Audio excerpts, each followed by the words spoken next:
Hello, welcome back to our study of marketing. Today we are going to start looking at market research. Market research is vital to every organization. It's obviously vital to organizations in industries such as technology and pharmaceutical industries. However, it's also vital to every other company. This is where we come up with new ideas and how we stay on top of what our industry is doing. We are going to look at the subject of marketing research in two different areas. In this segment, we're going to focus on what we call continuous market research. And in the next segment, we will be looking at problem-specific research. So let's begin with this look at continuous market research. Okay, why do we even need to do this? What's the big deal of constantly trying to get new information? Well, there's a number of purposes involved here. First of all, we want to keep up on what the competition is doing. They are going to be making changes not only in their product and in their actual offering, but in their overall strategies. And so we need to be prepared for that so we can react or hopefully be proactive if we can get good information on that end. We also need to know what's going on in market conditions. Is the economy changing? Is there some changes in social classes or buying behaviors that we need to be aware of? And we're also looking for new ideas. Hopefully you remember in the first segment that we had in this course where we talked about Listerine and how they used market research to come up with the new idea of the Listerine pocket pack strips. That would be an example. And we also use market research to solve problems. We are not going to concentrate on that problem solving in this segment. We're going to look at that a little bit more in the next one.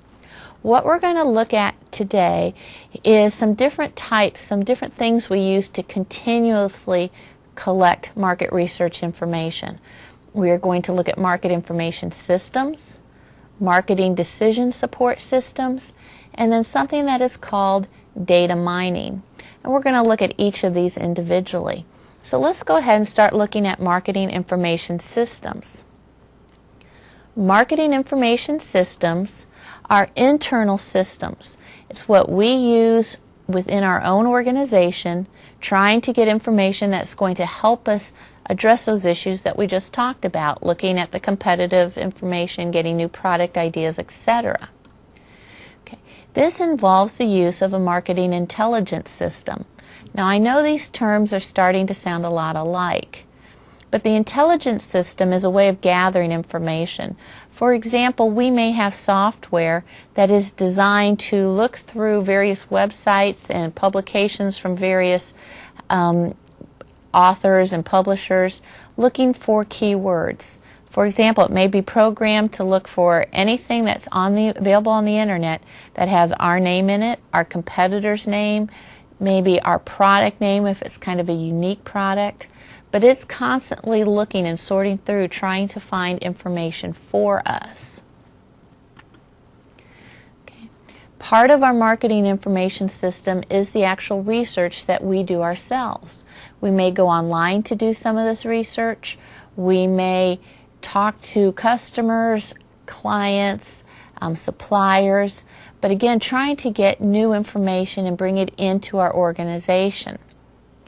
Now, one way that we do this that's getting to be extremely common is through the use of databases. We may construct our own database. As we sell product, as we deal with customers, it automatically goes into this database, so we always have that information available. Or we may buy it from another company or organization. This is very typical. If you've ever wondered why you buy a product from one catalog company and then the next thing you know you start getting a lot of different catalogs in the mail, it's because these databases are being sold. The databases can be as specific or as broad as you want them to be. It's the same thing as mailing lists used to be, except you can get a lot more information out of a database. What I mean by broad or narrow is, for example, we can find out who has purchased a product out of a catalog in the last 6 months. Okay, that's somebody we may want to target. We may pay a little bit more, however, if we can find out who has purchased a product from a catalog in the last 6 months and this product dealt with sporting equipment. Okay, we may pay a little bit more to find out who has purchased a product from a catalog. It's a sporting good product, and it deals with a specific sport, maybe even in a specific price range. Now this is really narrowing your target market, so you can go after exactly the people who might be most interested in what you're offering. So these databases are sold. You need to be careful as a consumer when you put information into anything online or in a catalog. Your name is going out there. Don't even worry about trying to keep it off. It's going to happen. Personally, something I do is I usually spell my name wrong, and then I know if I get things addressed to Kimberlicky that, hey, that came from a mailing list, that came from this acquired database. It wasn't something I initiated. So I may or may not be very interested in pursuing that product. Okay, so these are some ways that we can collect the information. Let's look at the other methods that we spoke about as well.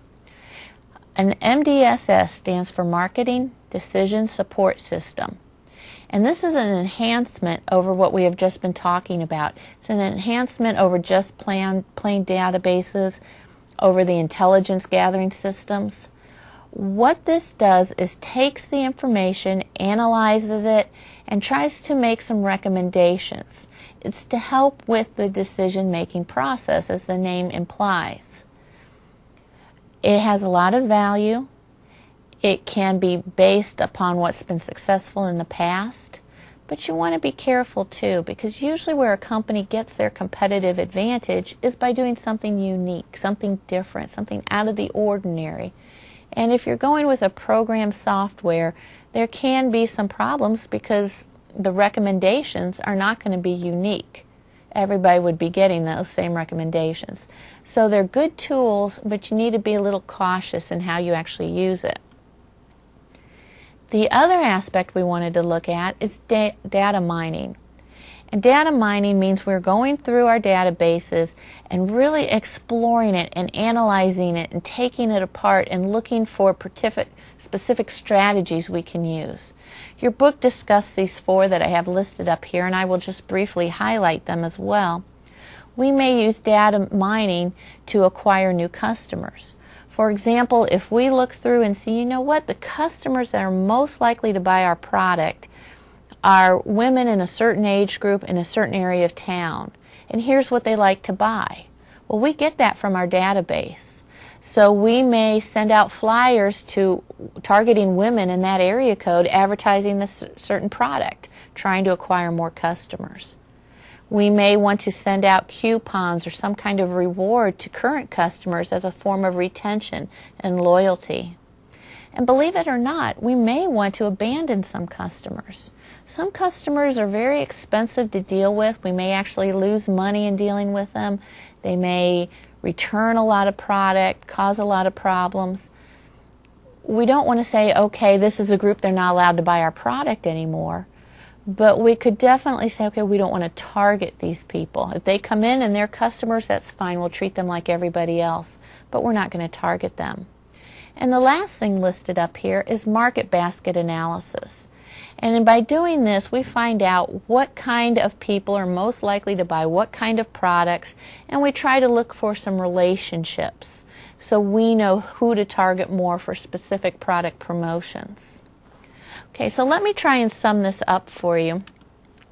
In summary, market research is and can be an ongoing activity. We constantly want to be on top of what's happening in our surroundings, in our industry, in our community, so we can react appropriately.